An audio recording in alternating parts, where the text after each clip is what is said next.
अध्याय 15 भारतीय कृषि प्रणाली और फसल चक्र। तो साथियों, जो UP triple S forest guard में चैप्टर वाइज जो बुक चल रही थी, उस बुक का अंतिम टॉपिक यानी कि भारतीय कृषि प्रणाली और फसल चक्र, इस अध्याय से सभी जो महत्वपूर्ण एमसीक्यू है उनको आइए हम व्याख्या सहित देखेंगे। तो साथियों, यह जो है यह इस बुक का अंतिम वीडियो होगा और आप जो है ये पूरा चैप्टर 1 से पूरा चैप्टर 15 तक, कुछ वीडियो में दो दो चैप्टरों को एक साथ करा दिया गया है।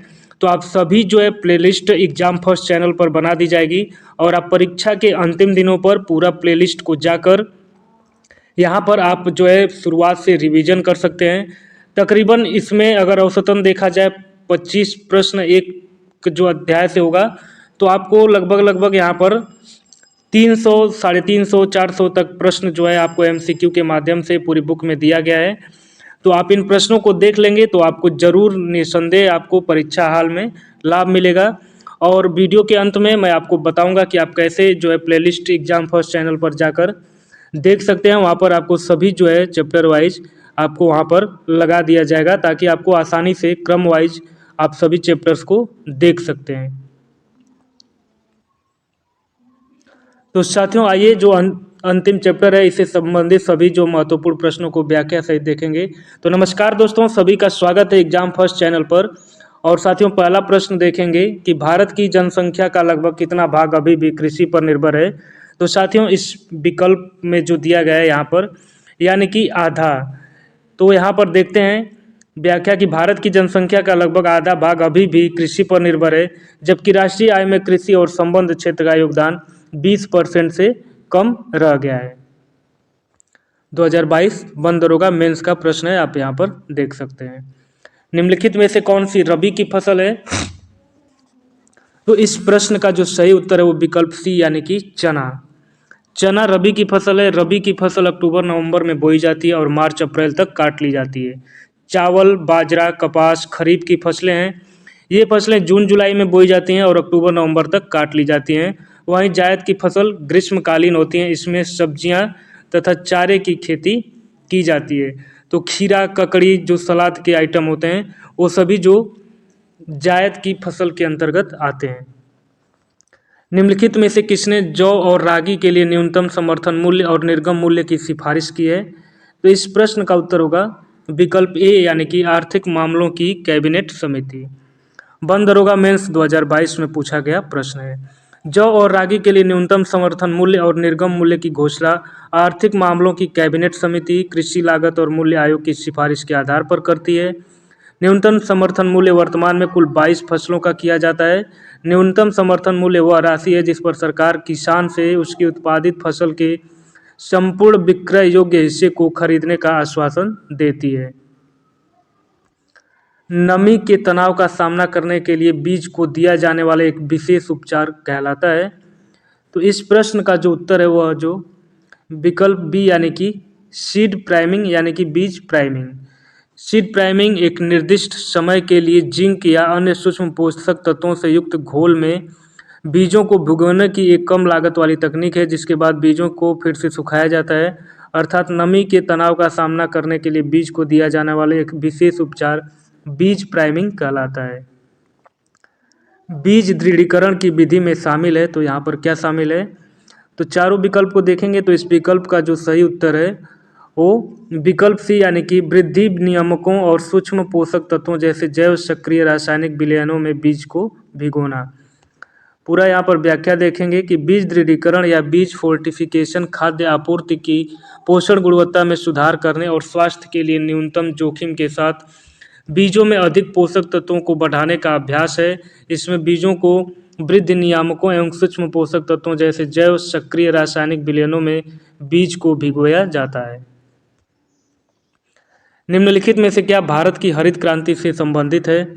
तो इन प्रश्न का उत्तर जो हम देखेंगे यहाँ पर विकल्प सी यानी कि भारत में हरित क्रांति कृषि क्षेत्र की उत्पादकता बढ़ाने की प्रमुख पहल थी, जिसका उद्देश्य उच्च उपज देने वाली किस्मों के बीज, उर्वरक, कीटनाशक, सिंचाई एवं मशीन आधुनिकीकरण के माध्यम से खाद्य फसलों यानी कि गेहूं व चावल की उत्पादकता को बढ़ाना है। भारत में खेती के एक आदिम रूप झूमिंग को में वेवर या दहिया कहा जाता है? तो इस प्रश्न का सही उत्तर विकल्प डी यानी कि मध्य प्रदेश। यहाँ पर सभी जो स्थानीय नाम है अलग अलग क्षेत्रों में उनको यहाँ पर देख लेते हैं कि मध्य प्रदेश में स्थानांतरण कृषि को वेवर या दाहिया नाम से जाना जाता है। स्थानांतरण कृषि को भारत के विभिन्न स्थानों पर विभिन्न नामों से जाना जाता है। यथा झूम जो है उत्तर पूर्वी भारत में, वेवर एवं दहिया बुंदेलखंड क्षेत्र मध्य प्रदेश में, दीपा बस्तर क्षेत्र मध्य प्रदेश में, जरा एवं एरका दक्षिण भारत में, बन्ना दक्षिण पूर्व राजस्थान में, पोडू आंध्र प्रदेश में, कुमारी केरल का पश्चिम घाट क्षेत्र और कमनविंगा एवं धावी ओडिशा राज्य में झूम खेती के ही नाम हैं। गेहूं उगाने के लिए निम्न प्रकार की मिट्टी में से किस प्रकार की मिट्टी अच्छी है? तो इसका जो विकल्प ए यानी कि केवल दोमट मिट्टी। व्याख्या देखेंगे, गेहूं उगाने के लिए सामान्यतः अच्छे जल निकास वाली दोमट मिट्टी सर्वोत्तम मानी जाती है। वर्तमान में सर्वाधिक गेहूं उत्पादक राज्य उत्तर प्रदेश, मध्य प्रदेश, पंजाब और हरियाणा है। साथियों, यहाँ पर जितने भी वन दरोगा मेंस 2022 में प्रश्न पूछे गए थे उन प्रश्नों पर आप विशेष ध्यान दीजिएगा ताकि आपको इसी तरह के प्रश्न जो है परीक्षा में दिखाई देंगे, क्योंकि यह एग्ज़ाम भी पीटी के माध्यम से हुआ था और पीटी के माध्यम से यह पहला एग्ज़ाम था वन दरोगा का जो फॉरेस्ट्री से रिलेटेड प्रश्न जिसमें पूछे गए थे। तो आप देखे होंगे सभी चैप्टर्स में वन दरोगा के जो प्रश्न हैं उन प्रश्नों को आप एक मॉडल प्रश्न मान सकते हैं और उन्हीं के अकॉर्डिंग आप तैयारी करेंगे। लेकिन वो प्रश्न वन दरोगा के थे और ये जो है फॉरेस्ट गार्ड का है, तो जो प्रश्नों की प्रवृत्ति होगी वो वन दरोगा से थोड़ी सी डाउन ही रहेगी। लेकिन आप वन दरोगा में जो भी प्रश्न आए हैं और उनकी जो व्याख्या है तो उनको आप एक मॉडल मानकर आप उसी के अकॉर्डिंग तैयारी करेंगे तो आपको निसंदेह लाभ होगा। एम.एस. रांधवा द्वारा लिखी गई प्रसिद्ध पुस्तक है, तो यह विकल्प बी यानी कि भारतीय कृषि का इतिहास। मोहिंदर सिंह रंधावा द्वारा लिखित प्रसिद्ध पुस्तक भारतीय कृषि का इतिहास है। इन्होंने हरित क्रांति में महत्वपूर्ण भूमिका निभाई है और भारत में हरित क्रांति की शुरुआत 1966-67 में हुई थी। राष्ट्रीय बीज नीति घोषित की गई थी, तो यह विकल्प बी यानी कि सन 2002 में। राष्ट्रीय बीज नीति 2002 में घोषित की गई थी, जो वर्तमान में भी कार्यान्वित की जा रही है। भारत में प्रथम कृषि विश्वविद्यालय की स्थापना की गई थी, तो यह जो है विकल्प ए यानी कि 17 नवंबर 1960 में। प्रधानमंत्री जवाहरलाल नेहरू द्वारा देश में प्रथम कृषि विश्वविद्यालय की स्थापना पंतनगर यानी कि तत्कालीन उत्तर प्रदेश वर्तमान उत्तराखंड में 17 नवंबर 1960 को की गई थी। कई तरह के फसलों को उगाना व पशुपालन को कहते हैं, तो इसे मिश्रित खेती यानी कि विकल्प डी। मिश्रित खेती का तात्पर्य कई तरह की खेती के साथ साथ पशुपालन को बढ़ावा देने से है, जिससे कृषि अवशेष का उपभोग हो जाए। रासायनिक उर्वरकों का सबसे बड़ा उपभोक्ता है, तो यह जो है विकल्प ए यानी कि उत्तर प्रदेश। रासायनिक उर्वरकों का सबसे बड़ा उपभोक्ता उत्तर प्रदेश, उसके पश्चात आंध्र प्रदेश है। विश्व स्तर पर हरित क्रांति का जनक किसे माना जाता है? तो यह विकल्प बी यानी कि नॉर्मन बोरलॉग को। विश्व में हरित क्रांति के जनक नॉर्मन बोरलॉग अमेरिकी कृषि वैज्ञानिक थे, जबकि भारत में हरित क्रांति के जनक एम.एस. स्वामीनाथन माने जाते हैं। कौन सी रबी की फसल नहीं है? तो यह विकल्प डी यानी कि मूंगफली। रबी की फसल की बुआई अक्टूबर नवंबर में होती है और मार्च अप्रैल तक कटाई की जाती है। गेहूं, जौ, आलू रबी की फसल है, जबकि मूंगफली जो है खरीफ की फसल है। निम्न के उत्पादन में उत्तर प्रदेश का प्रथम स्थान है, तो यह जो है विकल्प ए यानी कि आलू और गन्ना। गेहूं, आलू, गन्ना के उत्पादन में उत्तर प्रदेश का प्रथम स्थान है। करनाल बंट किस फसल की एक बीमारी है? तो यह विकल्प डी यानी कि गेहूं की। करनाल बंट गेहूं की एक कवक जनित बीमारी है, इसकी पहचान 1931 में की गई थी। चावल की फसल के लिए प्राकृतिक उर्वरक का कार्य करता है, तो यह जो है विकल्प सी यानी कि नील हरित शैवाल। नील हरित शैवाल चावल की खेती में प्राकृतिक उर्वरक का काम करता है। फसल चक्रण का अर्थ है, तो विकल्प ए यानी कि दो या अधिक फसलों को बदलकर उगाना। कई फसलों को अदल बदल कर उगाना फसल चक्रण कहलाता है। इसमें एक मौसम में एक से अधिक फसलों को उगाना संभव होता है। फसल चक्र के लाभ हो सकते हैं, तो विकल्प डी यानी कि उपयुक्त सभी, यानी कि आर्थिक बचत, उर्वरक बचत और समय बचत। फसल चक्र से भूमि की उर्वरता को बचाने में मदद मिलती है।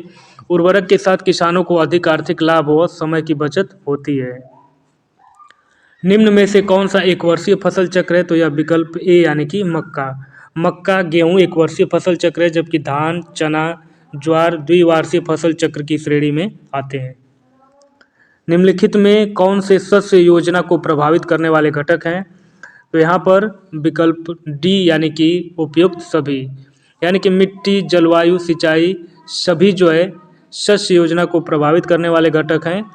तो शस्य योजना में फसलों का चुनाव कर उनका फसल चक्र तैयार किया जाता है। मिट्टी जलवायु सिंचाई बीज कीट आदि इस योजना को प्रभावित करते हैं। भारत में द्वितीय गन्ना उत्पादक राज्य है, तो यह विकल्प बी यानी कि महाराष्ट्र। गन्ना उत्पादक में उत्तर प्रदेश के बाद महाराष्ट्र का दूसरा स्थान है, जबकि कर्नाटक तीसरे स्थान पर है। 24 प्रश्न देखते हैं कि भारत में दालों की मांग है और भारत में प्रोटीन की कमी है।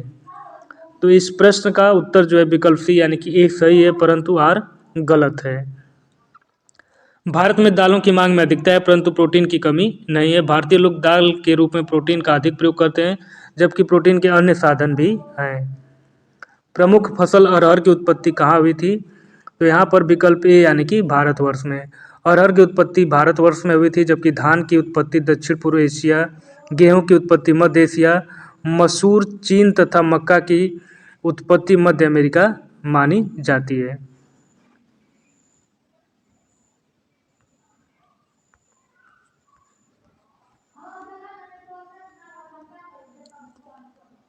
अगला प्रश्न, मूंगा रेशम भारत के किस राज्य में होता है? तो यह विकल्प बी यानी कि असम में।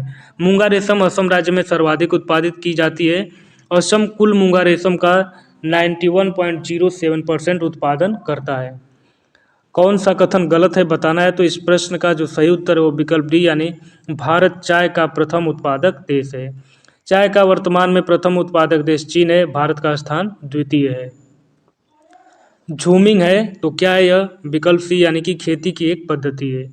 झूमिंग खेती की एक पद्धति है जिसमें पेड़ों को काटकर खेती की जाती है। झूम खेती का प्रचलन भारत के उत्तर पूर्वी क्षेत्रों में होती है। भारत में किस फसल की खेती वर्ष भर की जा सकती है? तो विकल्प सी यानी कि मक्का। मक्का जलवायु के प्रति अनुकूल पौधा है और इसकी खेती वर्ष भर की जा सकती है। कौन पूर्णतः वर्षा पर आधारित फसल है?